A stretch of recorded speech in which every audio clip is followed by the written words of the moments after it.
I'm going to just run get some coffee. No problem. I'll keep you on mute just so when I do the intro. Okay, perfect.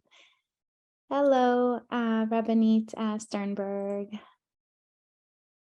Okay, let me just change my, okay, there you go. Okay, so welcome everyone. Good to be together again. Happy to be learning together always. Today's class is the Poetics of Mishnah, themes and structure. Today we have Rabbanit Dr. Adina Sternberg. This class alternates between Rabbanit Sternberg and Rabbi Dr. Avraham Wolfish. This class is part of Drisha's ongoing Mishnah project dedicated to a memory of a great lover and student of Mishnah, Rivka Rosenwein, Zichronah Livracha. Just a few words to remind you about how we run the classes. When you're not actively participating, if you just keep yourself muted so we don't have background noises, but feel free to unmute to ask questions and make comments whenever you would like to engage verbally. You can also write questions and comments on the chat here on Zoom or as a comment on Facebook. And with that, I'll turn this to you, Rabbanit Sternberg. You're still muted. Let me make you. Okay. Yeah, okay. Yeah, I'm okay. Thank you. Thank you. This is actually the last class that I'll be teaching in this series because afterwards we're giving back the stage to Rabbi Dr. Wolfish. And today we're going to learn Mishnah of Masechet Megillah for our upcoming Purim. So I will share screen.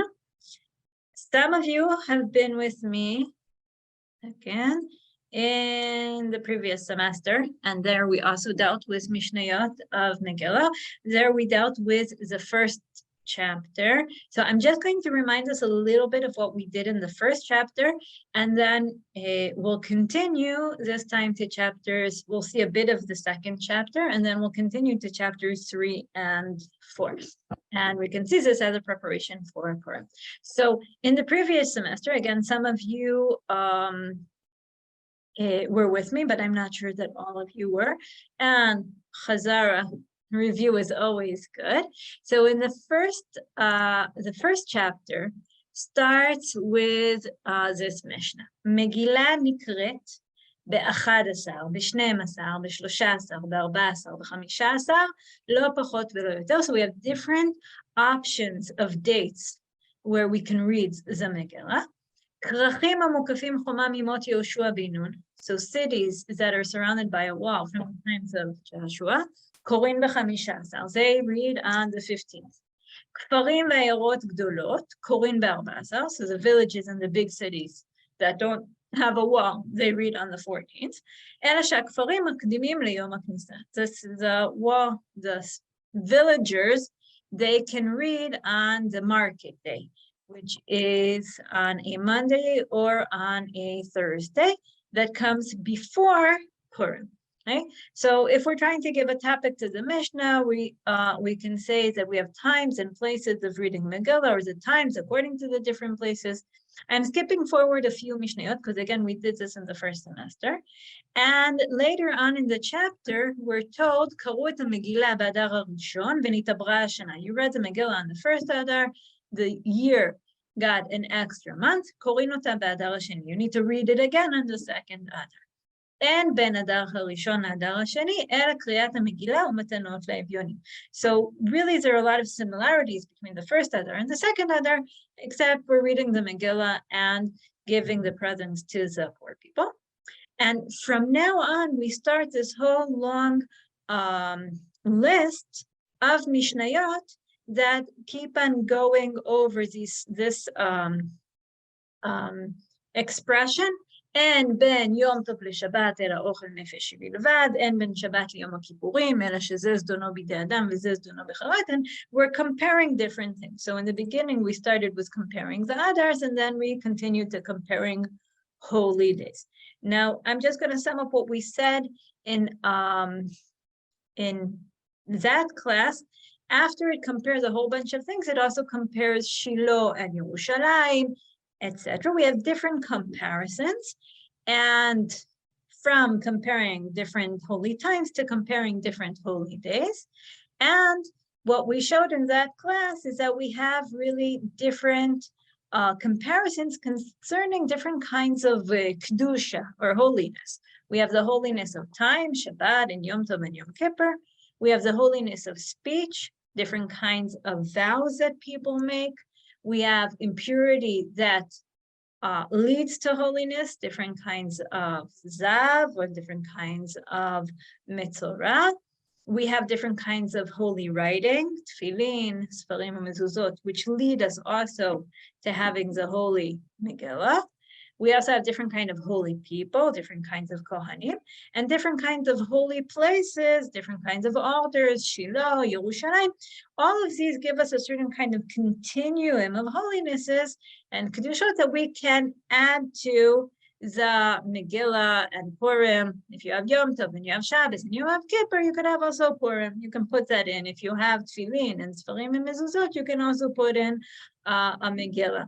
If you have different ways to worship God in different times, you can also stick in Purim, which was born in Galut when we didn't have a Mikdash. So that was the first chapter. Second chapter goes back to reading Megillah. הקורא את המגילה למפרע לא יצא. So if you read the Megillah backwards, or skip from place to place and go forward and backwards, then you're not yotze. קראה על פה, if you read it by heart, קראה תרגום, or if it's a translation, בכל לשון, in any language, לא יצא, that's a different, there's a מחלוקת, because we'll see, אבל הקוראים אותה ללועזות בלעז. People who don't know Hebrew, you can read it to them in the language that they know. והלועז ששמע אשורית, and if you don't know Hebrew, but you heard it in Hebrew, you're yotze anyway. So we're back to discussing ways of reading the Megillah, right? Different kinds of ways, reading it backwards, reading it silently, reading it on different languages, etc. And there are a whole bunch of other Mishnayot dealing with reading the Megillah, ways of reading the Megillah. And you skip forward a few Mishnayot, you get to Mishnah Hey. Kol hayom kasher lekriat Megillah. So the whole day is kosher for reading the Megillah. Ulekriat Alel, also for saying Hallel. Utkiat shofar, ulenitilat lulav, so also for blowing the shofar and taking the lulav. Uletfilat musafin, vela musafin, also for the davening of the musaf and also for bringing the korban musaf. Velevidui haparim, ulevidui maaser, ulevidui yom kippurim, all the different texts that you need to say with the korban or with giving the maaser. ולשמיכה, לשחיטה, לתנופה, להגשה, לקמיצה ולהקטרה, למליקה ולקבלה ולהזיה ולהשקיית סוטה ולעריפת עגלה ולטהרת מצורע. All kinds of a whole long list of rituals, especially that have to do with the mikdash, that you do during the day. So if I needed to give a topic to this Mishnah, we have times a day for reading the Megillah, but also for other things. And then the next Mishnah, Mishnah Vav, talks about Kol Halayla, Kasher Le. So the night is kosher, or is good for Ktirat Omer, when you harvest the wheat for the Omer, not the wheat, the barley. Ulekter Chalavim ve'evarim, when you sacrifice during the day, during the night, you continue burning the internal parts of the korban.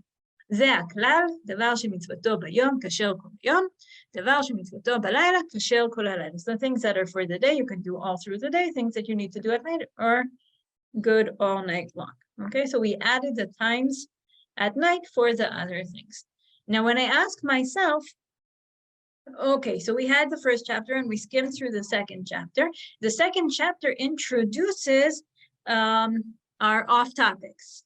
Right? Because we're talking about the times of day where you can read the Megillah, so we give also the day all kinds of other things that you can do during the day.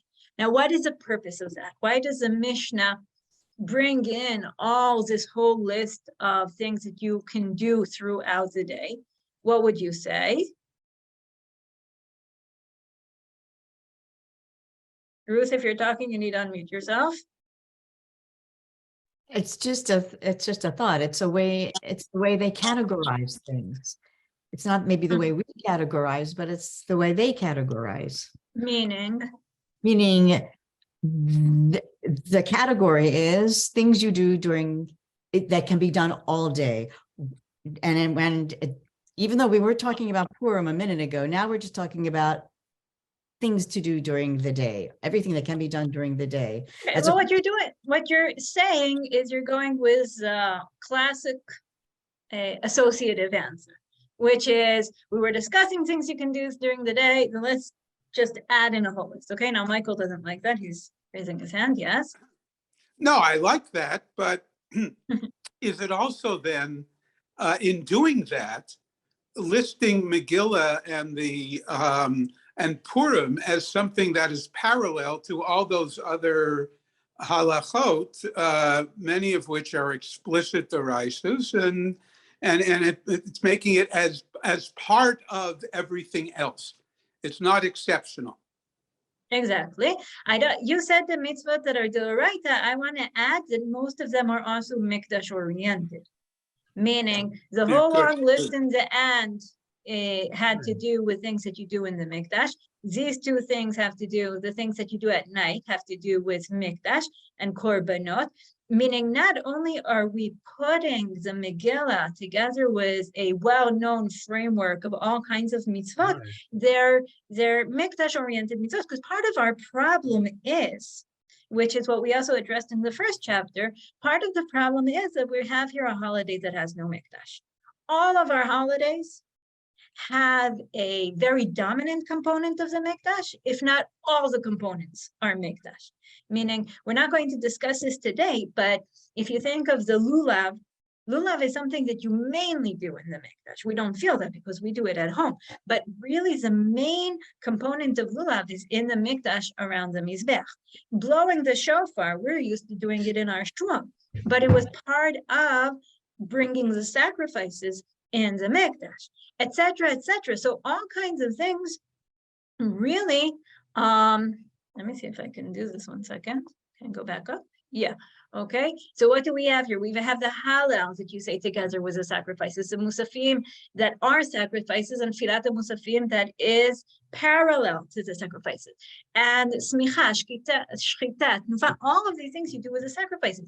So on one hand, we're feeling like this void, we're feeling something empty because we don't have the sacrifice components, the mikdash component in Purim, but we're saying it's okay. We have the mitzvah of the night, which is parallel to night mitzvahs of the mikdash, and we have the mitzvah of the day, which is parallel to the day mitzvot of the mikdash, and we're putting it into a framework, and we're saying, okay, this is parallel to what you would do in the mikdash on the other chagim.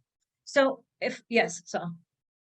and the rabbis, I think, are also giving us a level of control, because we know the difference between day and night. That's the way we operate. So they're telling us that's the standard. Anything you can do part of the day, you can do all day, and the same for night.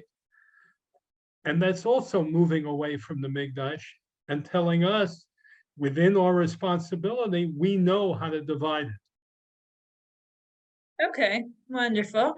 I don't know if you noticed, but they actually don't mention that you read the Megillah at night. They mention that the day, again, the day is kosher for reading Megillah, and then they mention things that you do at night. They actually don't mention reading the Megillah at night. It's a big surprise. It's hinted at in the Tosefta, and even there, it's not quite clear if you do need or you don't need. The idea of reading Megillah at night is introduced actually in the Gemara later on, much later on. So, but I think it's a hint, meaning the Mishnah here hints that there's also an aspect of Purim that you do at night, and you can fill in the blanks on your own. Okay, so if I take chapter Aleph and Bet, and I say, okay, we had all kinds of laws regarding Kriyat Megillah, and they were set together in a framework. In the first chapter, we added all kinds of kedushot, all kinds of aspects and realms of holiness. And in Parak Bet, we talked about specific mitzvot that have to do with the mikdash or the chagim. And we sort of slipped in Purim and reading the Megillah together with them and said, you know what, they're all together in the same package. So that's what we had in Prakim Aleph and Bet. Now we're going to go and learn together Prakim Gimel and Daled, and we're going to see that almost none of them deal directly with Purim. And I'll tell you a story. My daughter One of them studied for her bat mitzvah Mishnah. Her goal was to do Shisha Sidrei Mishnah. She ended up doing 4, which is also impressive, but she did the next 2 after her bat mitzvah, which is actually a good idea because lots of times we see girls studying towards their bat mitzvah and then you get to the bat mitzvah and it's over, right? They do all the preparation for bat mitzvah, but at bat mitzvah, though, now you can rest. So she had this project, she had to fill it and finish reading the next 2 Sdarim, which are really very challenging. Anyway, some of it she learned with me, some with my husband, some with her siblings, whatever. So this she did on her own, Megillah. And at a certain point, she turns to me and she says, Ima, almost none of the Masechet has to do with Purim. Like if you take the whole Masechet and you check how much of it has to do with Purim, it's less than a third, maybe a quarter. Okay, so we need to ask ourselves why. So what we're going to do now is continue to chapters 3 and 4, where we'll see almost have nothing to do with Purim, but we'll look and see where it does, and we'll try to think of reasons. Okay, so we had chapters 1 and 2, placing Megillah and sets of Kedusha and Mitzvah. Okay, Paragimel. Bnei ha'ir shemachru rechova shel ir lokchim bedamav bet knesset. So if you sell Main Street, how do you sell Main Street? But lots of times a city belongs to one person and he can sell the Main Street to somebody, or the people of the city can sell it to somebody else. Sometimes that's what you need to do if you need money.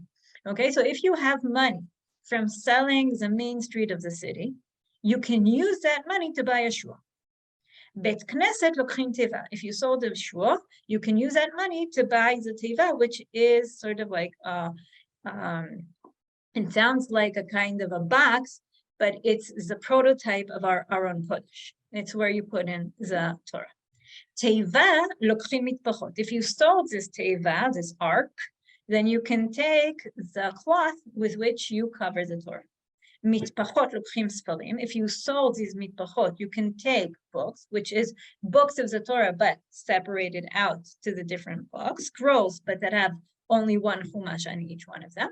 Sfarim lokchim Torah. So if you've sold sfarim for some reason, you can use the money to buy a whole Torah scroll.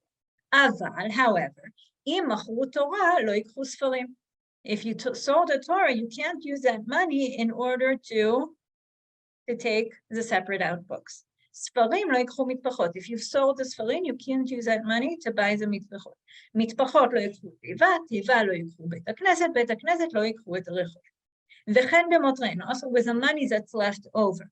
Okay, so what do we have here? We have here a certain hierarchy.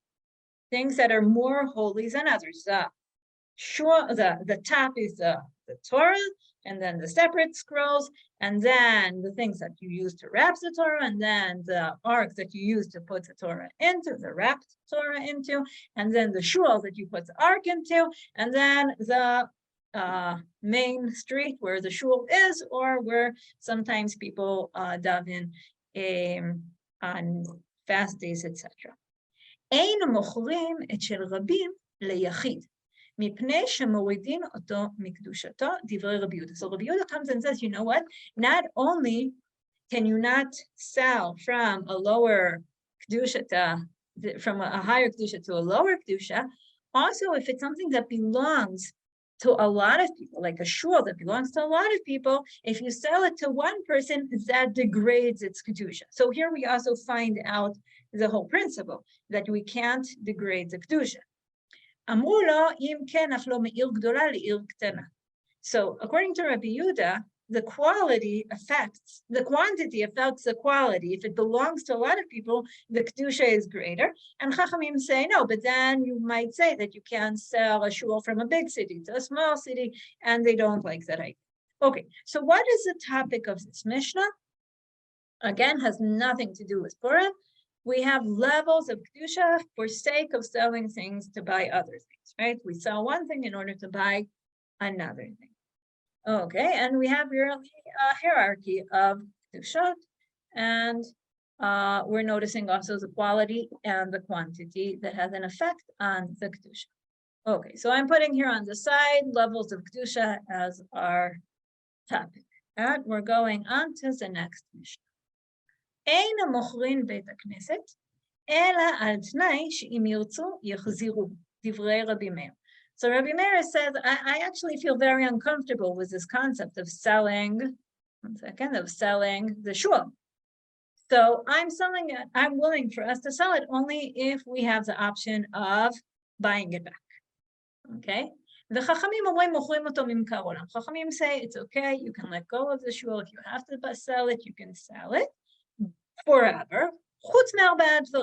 But you have to say that you're not allowing to do in it all kinds of things. Melchatz, which is a bathhouse, and Gulski is a place where you work with leather, and it's a stinky. Letvila or leveit hamayim, meaning all kinds of indecent and waterhouse and bathhouse, etc., that we don't want people to be doing in a shul. Meaning, you can sell it, but and even if you're maybe degrading it from its kedusha, you don't want it to be really not abused, but you don't want people to disrespect it. Rabbi Yehuda says you can sell it for the sake of living.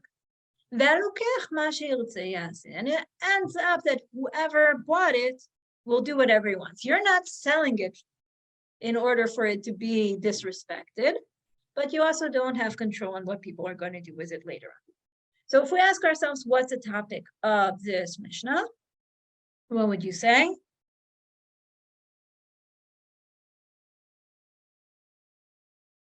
What would you say if you were unmuted?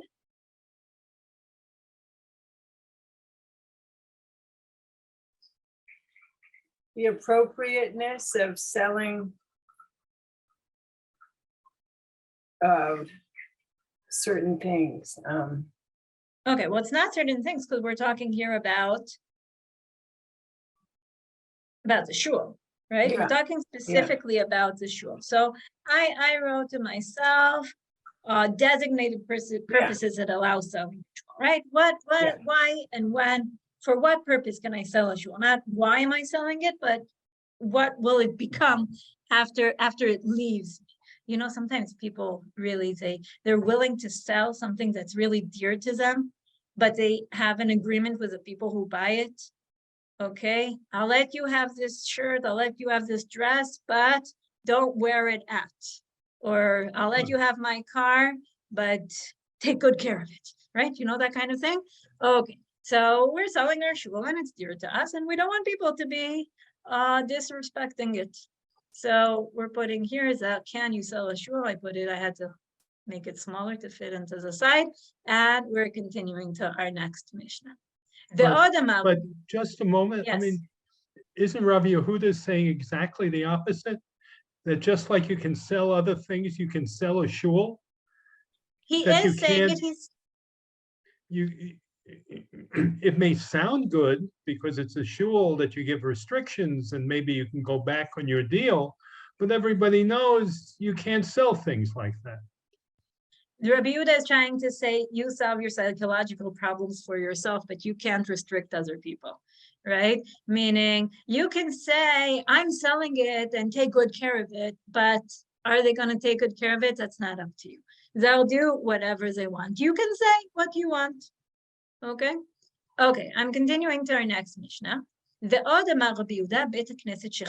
we're not talking about selling a shul, we're talking about a shul that was destroyed, it was broken down, it was neglected, it was whatever it was.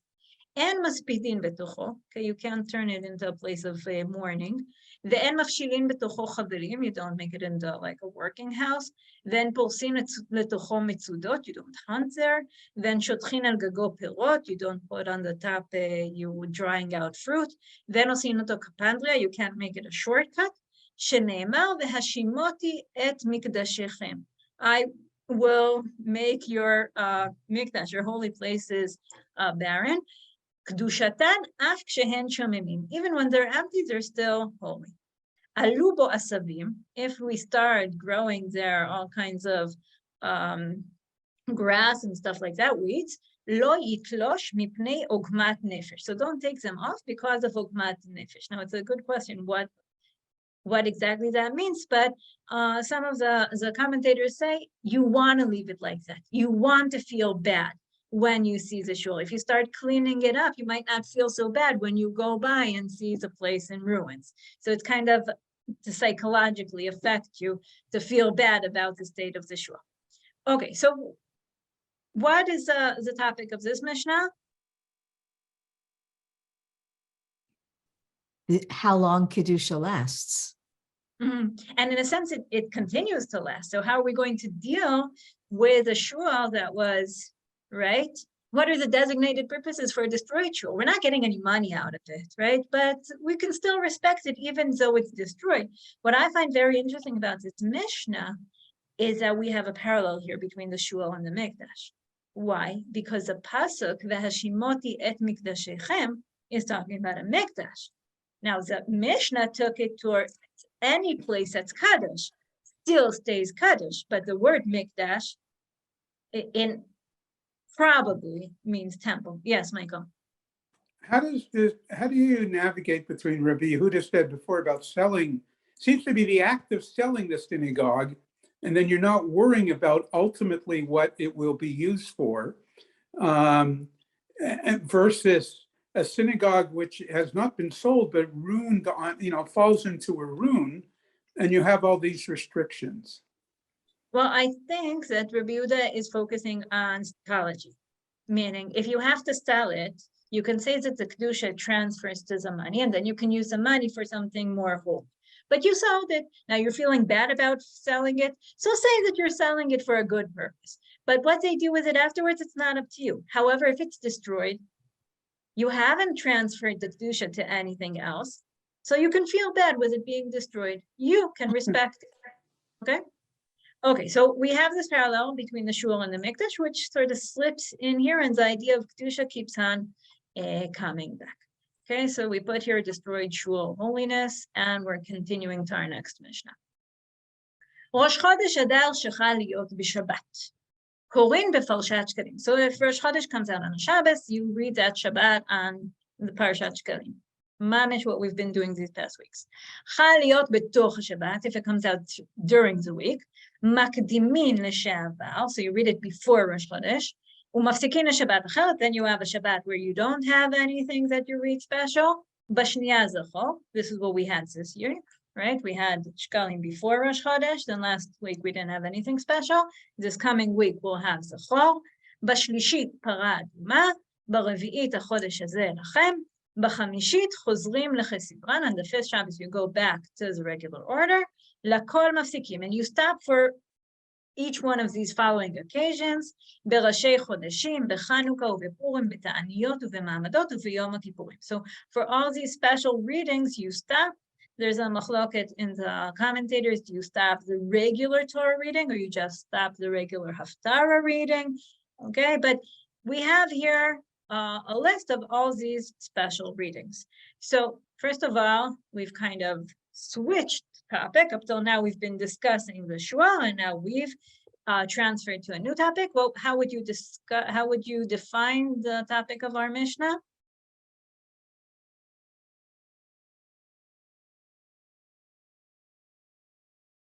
Times for special Torah readings? Okay, sounds good. How did I write it? Torah reading towards events. I mean, I wrote it this way because of the Mishnayot that we will see coming up, but we see that Shkalim is towards Adar, Zachor is probably towards Purim, Parah Aduma and Chodesh or towards Rosh Chodesh Nisan. So it's like towards events. Okay, so putting that here on the side and moving on to our next Mishnah. בפסח קוראים פרשת המועדות של תורת כהנים. So on Pesach you read the part that talks about the Chagim in Vayikra. Be'atzeret, which is Chazal's way to call Shavuot, Shiva Shavuot, which is a portion from Dvarim. בראש השנה בחודש השביעי באחד לחודש, so that's probably from the Midbar. ביום הכיפורים אחרי מות, and Yom Kippur you read Vayikra Tezayin, which talks about everything that Kohen does on Yom Kippur. וביום טוב הראשון של חג, חג is a general word for Sukkot, קוראים בפרשת מועדות שבתורת כהנים, so you go back to ויקרא, פרשת אמור, ובשאר כל ימות החג בקורבנות החג. So on the rest of the days you read from the Musafim in b'midbar. Okay, so here we have a whole list of reading. What are these readings? How would we define them? I wrote to myself, Torah readings on Torah holidays, right? Each holiday you read the relevant Torah portion. Now we're continuing to our next Mishnah. B'Chanukah b'Nesi'im. So on Chanukah you read the Chanukat Nesi'im in B'midbar chapter 7. B'Purim v'Yavo Amalek. So in Purim you read out of the Torah about Amalek. B'Rashei Chodashim u'V'Rashei Chodshechem. So that's out of B'midbar. B'Ma'amadot v'Maaseh Bereshit. So on we're not going to get into Ma'amadot, but those were the people from the nation that would set aside time to be the people's representatives with the korbanot. Because when somebody gives a korban, like we saw last week, they don't do melacha on that day. So since every day the whole people of Israel bring a korban tamid, so you had to have representatives that were there to be present and dedicated and focused on the korban, and those were the ma'amadot. So they would also read on the Torah during that time. B'ta'aniyot, brachot, u'klalot. So on fast days you read the curses and the blessings. And mafsikim b'klalot ela echad koreh et kulam. When you're reading the curses, you read them all together. You don't stop in the middle. בשני ובחמישי ובשבת במנחה קוראים כסדרן ואין עולים להם מן החשבון. So on Mondays, Thursdays, and Shabbos afternoon, you continue reading according to the regular portions, but it doesn't add up. You have to read again. שנאמר, וידבר משה את מועדי השם אל בני ישראל, מצוותן שיהיו קוראים כל אחד ואחד בזמנו. So it says that Moshe spoke of the Chagim, which means that in the Chagim, you need to talk about the Chagim.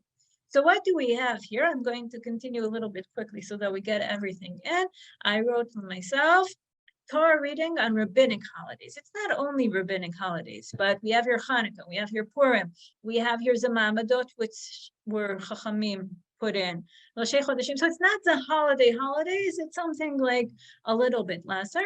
And I want us to notice, interestingly, that the pasuk, the verse, justifying the reading is brought here at the end, meaning not when we're talking about the Torah holidays, but as a summation also of the rabbinic holidays.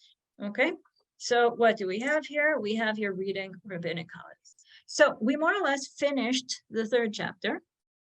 We're going to discuss the third and fourth chapter together, but if you have specific insights right now about or questions before we continue to the fourth chapter, then I'm willing to listen. Michael, yes?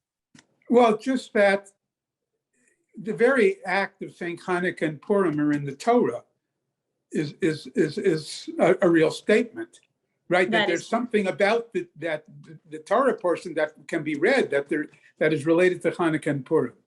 That's true. That is definitely a very important point, and we're going to get back to that later. Okay, so let's continue to Parak Dalet. Okay. HaKoreh to Megillah, we're back to Megillah. We had a whole long chapter that mentioned Purim, right? As Michael just noticed, but we didn't talk about Megillah at all. And suddenly we're back to the Megillah, which might be the reason that if you open up Masechet Megillah in the Gemara, you'll find out that they switched the order of the chapters. Chapter 4 becomes chapter 3, and chapter 3 becomes chapter 4. And you can understand why, because we're supposedly, the Mishnah talking about reading Megillah should be together with chapters 1 and 2 talking about reading Megillah. But in all the Kitvei Yad of the Mishnah, and also some of the Kitvei Yad of the Bavli, and in the Yerushalmi, the order is the way I brought it here. Okay. HaKoreh et Megillah omed veyoshev. So you can read the Megillah standing and sitting, or standing or sitting. There's a whole big discussion about what exactly it's supposed to say here. We're not going to get into it. Kra'ah echad, kra'u hashnayim yetzu. So you can read one person, two people.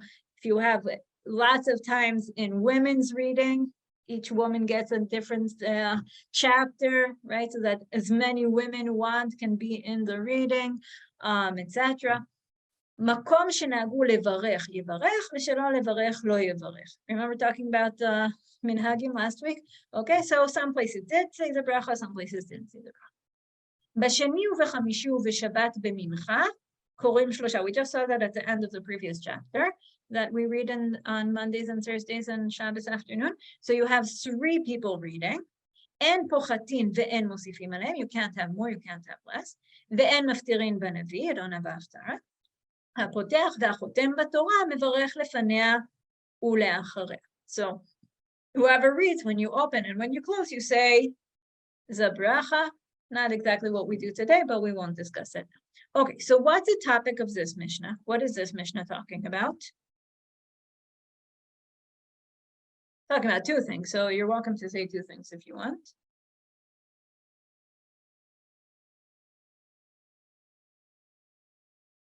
How would you define our Mishnah? How to read the Megillah.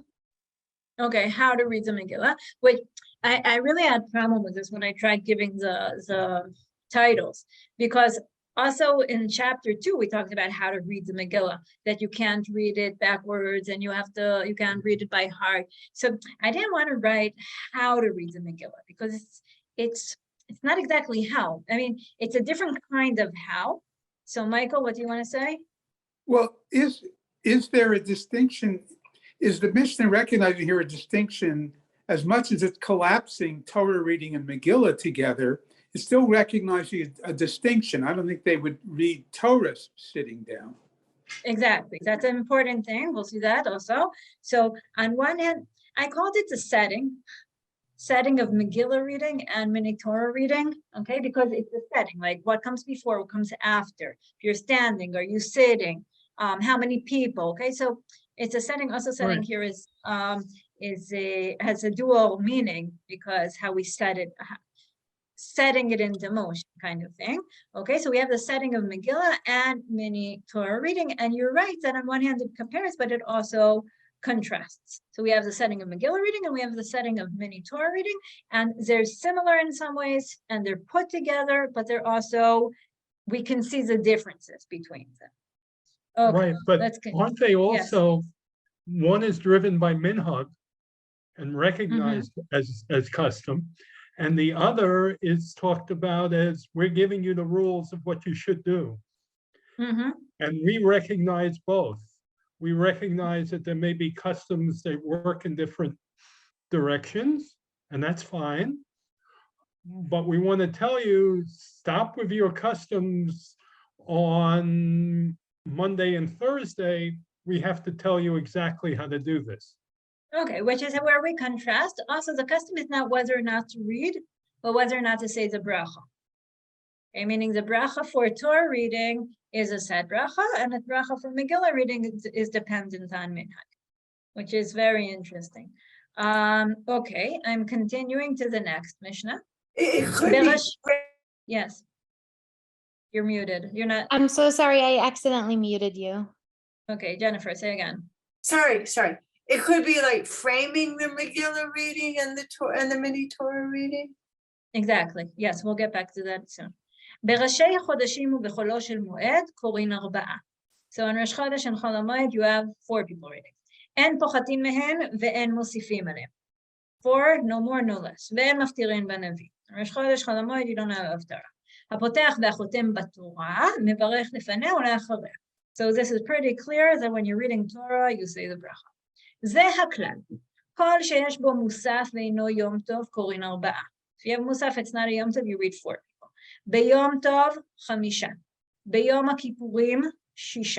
בשבת, 7. So we have a different amount of people reading according to the different options. It's interesting. On Yom Tov, you have less people reading than on Yom Kippur or even on Shabbat. That's because you have to have time to make food. So you finish earlier. Okay, it says that in the Gemara. אין פוחתין מהן, אבל מוסיפין עליהם ומפטירים בנביא. So it's not quite clear when you're allowed to add or subtract, but at least on Shabbat, you're allowed to add. And in some shuls, especially when there's a bar mitzvah, you can have lots and lots of aliyot, and you have a haftara. הפותח והחותם בתורה מברך לפניה לאחריה. Okay, this bracha thing is really very important. And also, as we saw, differentiates it from the Megillah reading. So here we have setting of holiday reading, Shabbos reading, etc., together with the other readings that we had. I'm continuing to the next Mishnah. It's a little bit, has here a lot of different topics together. We'll try to get through them. En polsin et shma. Polsin et shma, there's a big discussion what this means. It has to do with saying shma. It could either be when you're in shul, the person who starts with Baruch Hu and Bilkot Kriyat Shema and Shema, etc. It's like the chazan of Kriyat Shema, which is weird because Kriyat Shema shouldn't have a chazan because Kriyat Shema is something you say to yourself. Okay, so it could be that. It could be when they would take out the Torah. Someone would say all kinds of psukim, and among those psukim, Shema Yisrael Hashem Elokeinu Hashem Echad. It could also be, and this is very interesting, the guy who starts from Baruch Hu and Shema for those who came late to shul. Like there's a regular minyan, and then there's the late people's minyan outside. So that's a Poetics and Shema. It's a very interesting concept to find out. Like there's a specific job for those who are coming late to shul. Okay, and polsin et Shema. Ve'en ovrin lifnei ativa. Ovrin lifnei ativa is a regular chazan for the regular davening. Ve'en nosin et kapihem, that's birkat kohanim. Ve'en koren b'torah, the Torah reading. Ve'en maftirin b'navi, the haftara. Ve'en osim ma'amad u'moshav, which is different customs that have to do with burying the dead. Ve'en omrim birkat avelim v'tanchumei avelim, also things that have to do with burying the dead. U'virkat chatanim, the sheva brachot. Ve'en mezamnim b'shem, you just don't say zimun with Eloheinu. Pachot me'asara. Okay, so this is our bottom line. All these things that you need 10 people to do. You need a minyan. U'vekalkaot, when you're assessing land, tish'a ve'kohen, the Adam Ketzebem. So if you're assessing a land or you're assessing a person in terms of giving it as a hekdesh, then you need 10 people, but one of them needs to be a Kohen. We're not going to get into that now, but most of this list here had to do with, how would we define it? I defined it as all kinds of rituals that necessitate 10 men, right? It doesn't say here men, actually.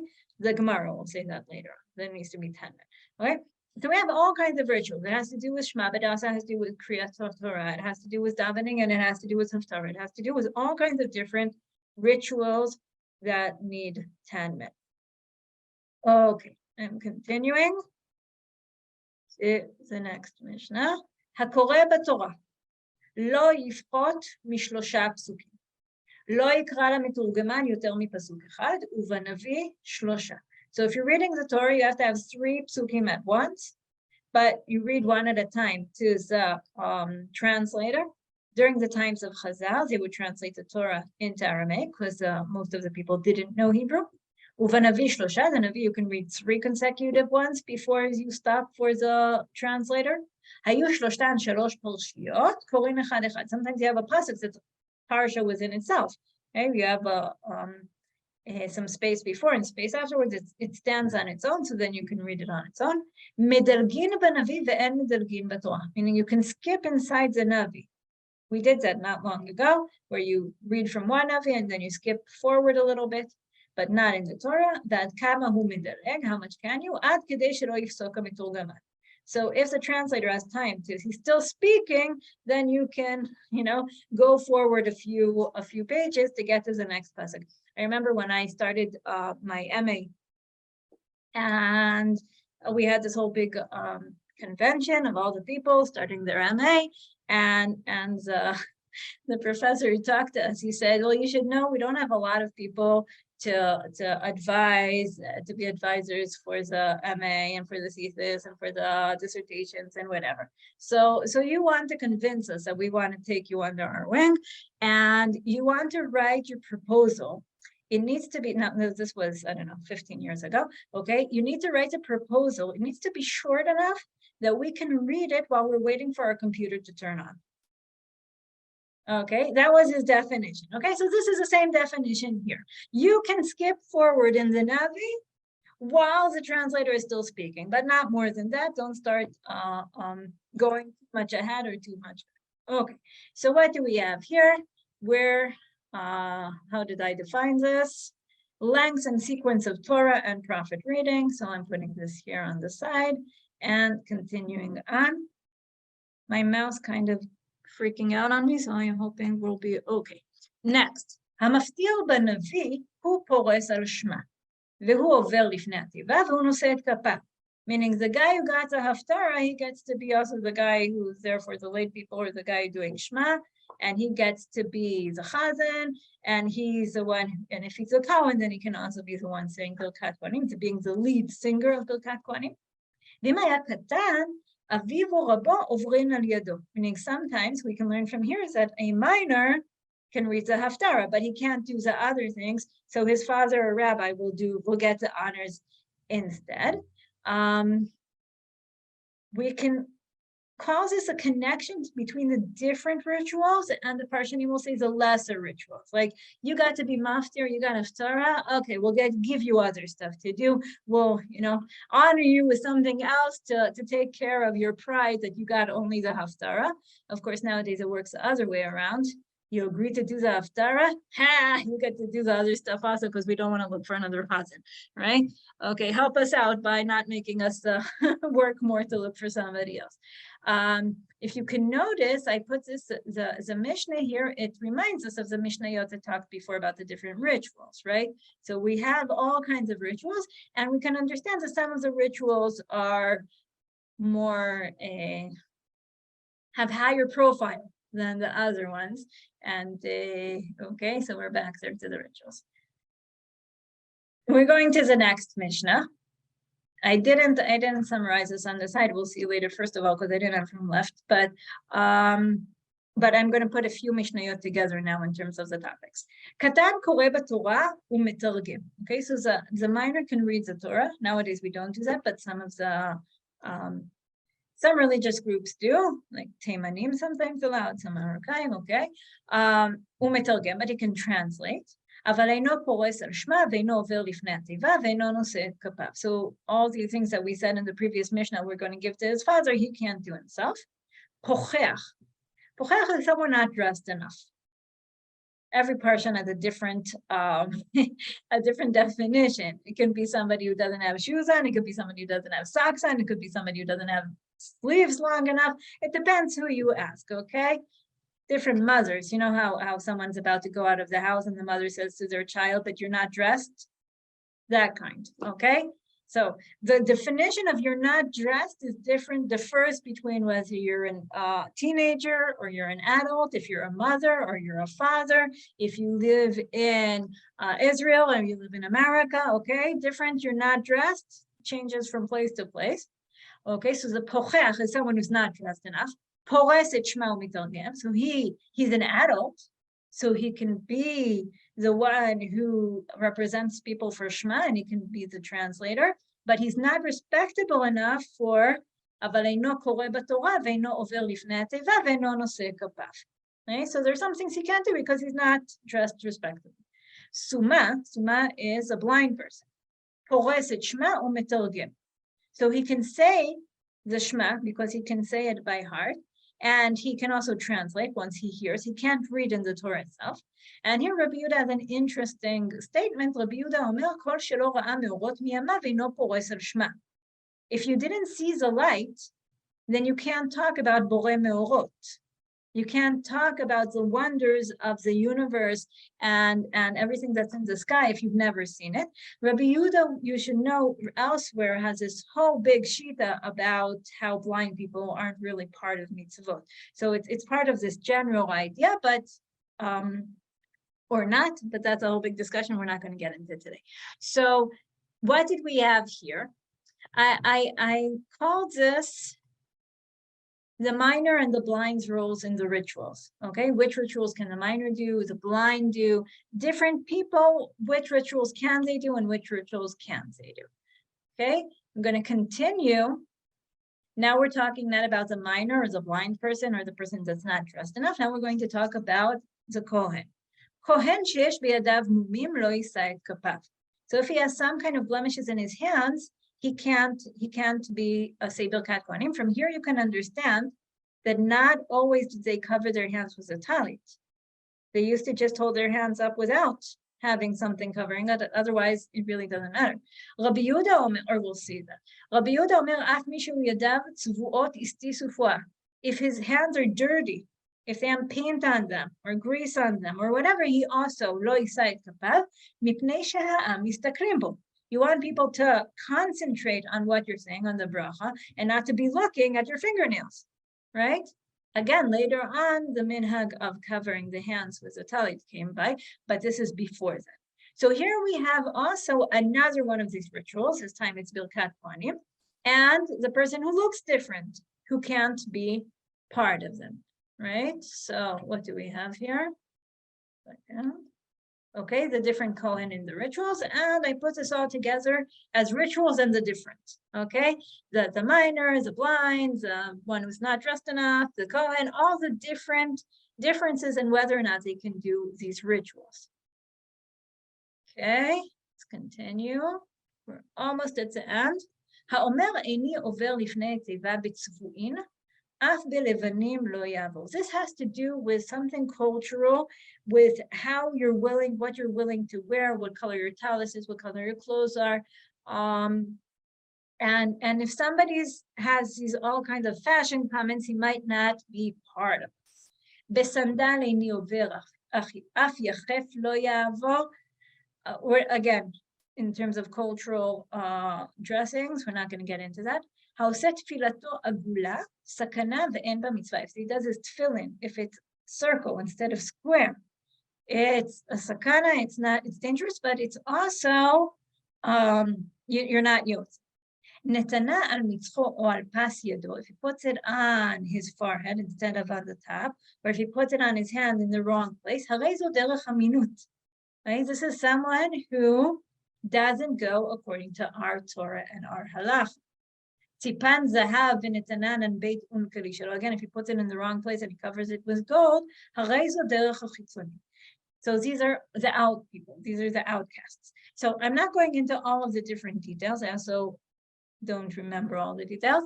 But what's important for me is that we have here a different kind of different people. This time the different people are not the minor and the blind and the Kohen that looks weird, but we have people who are spiritually different, that we're not trusting them to be part of us and part of our beliefs, and therefore we don't want them to represent us, right? The spiritual outsiders in the rituals. Let's go to the next Mishnah. We have another Mishnah that has something similar. Ha'omer yevarchucha tovim harezo derech haminut. Okay, Zaminim are the people who don't believe in our beliefs. They can be Christians, they can be something else, but here we'll see, for example, you'll be blessed by the good. What's wrong with that? It hints that you won't be blessed by the bad, that there's a good entity and there's a bad entity. Okay, maybe this is something with a Zoroastric. Zarathustra. We have here like all kinds of people who, from what they say, it might be good within itself, but it hints at beliefs that we don't accept. Again,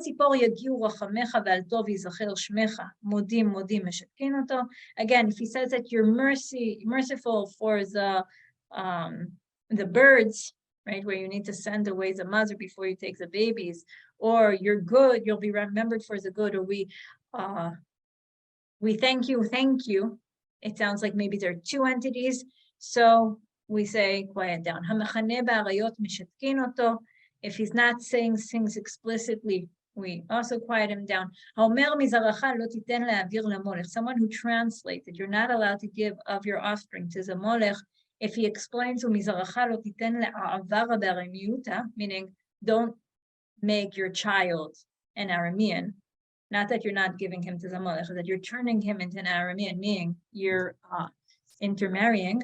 Meaning you're in shul, davens the way everyone davens, reads the Torah the way everyone davens, translates the Torah the way everyone translated.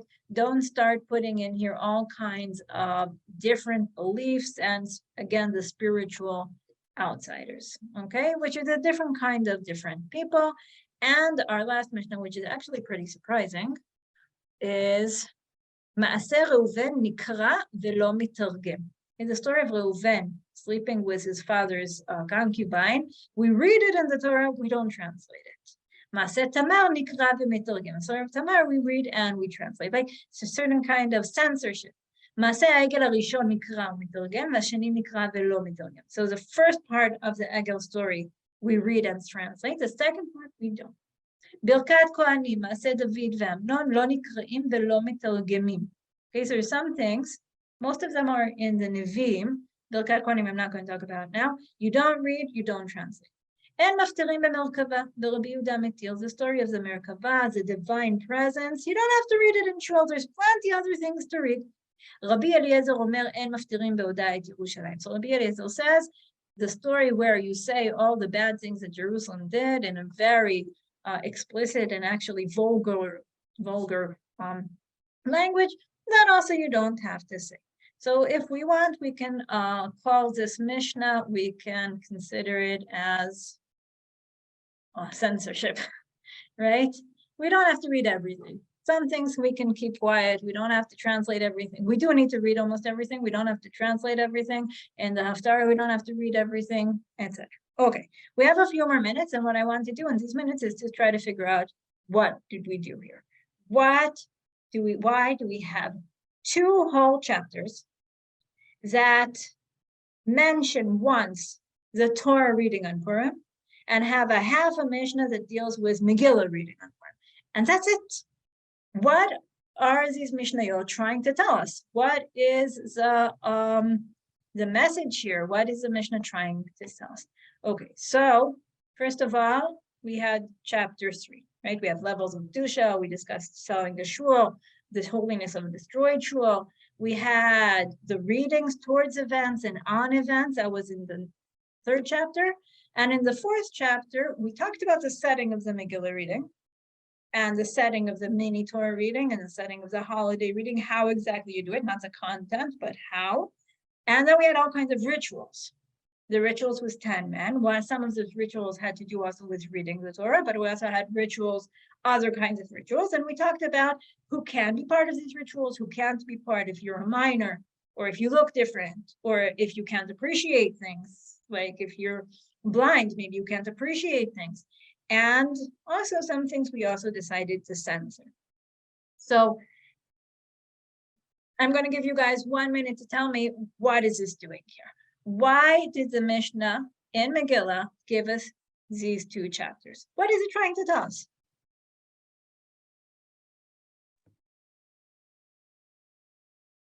So There's a specific responsibility once you're public. Once you're in, it's not about your personal responsibility to daven, to do tzedakah. But once you're in public, you better understand that there's an audience, that public reading must be relatively new. And these are the rules. And some are organized by custom. And here are the rules where custom doesn't cut through. And even the last one is interesting because it's not censorship about the Bible per se, it's public censorship to people who wouldn't understand the subtleties once you're in the public domain.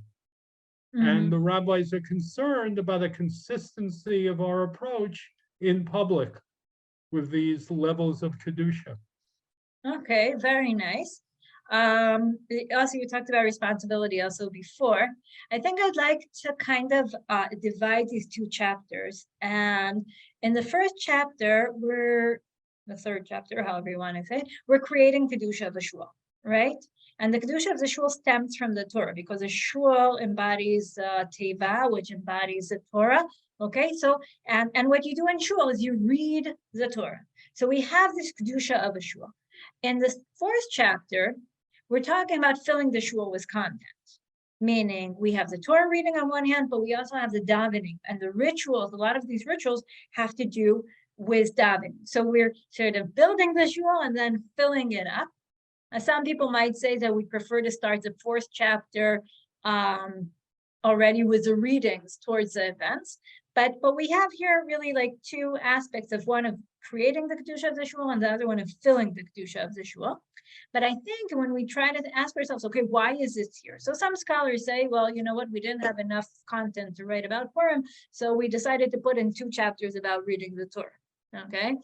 I'm not convinced, especially since some of the rituals here you could have put into Masechet Brachot. You could have put in reading Torah into Masechet Brachot or somewhere else. Why did you do it in Masechet Megillah? So I want us to notice a few things. First of all, we're basing here Purim as a shul holiday.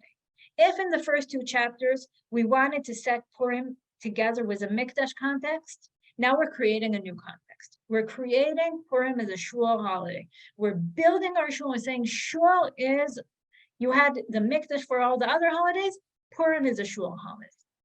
What else do we say? We're expanding the boundaries of Kedusha. We had a Kedusha in the Mikdash, now we're having a Kedusha in the shul. We're creating a new Kedusha, and we're comparing the Kedusha of the shul to the Kedusha of the Mikdash. And what are we doing? We're emphasizing the ritual of reading. Okay, you have a Kedusha in the Mikdash. If you think about it, what creates a Kedusha in the Mikdash? The ark that holds the Torah. So also in the shul, we have an ark that holds the Torah. Just here, it's accessible. We can read it. We can open it up and read the Torah and turn this into a ritual of hearing God's words in the shul. What else do we have? We're emphasizing the ritual of reading when what we're doing in reading the Torah is we're hearing God's words. Even when we're in Purim, we're going to hear God's words about Amalek. But also when we're reading about Pesach, we're going to hear what God has to say about Pesach. But together with that, we're also going to make place for man's words.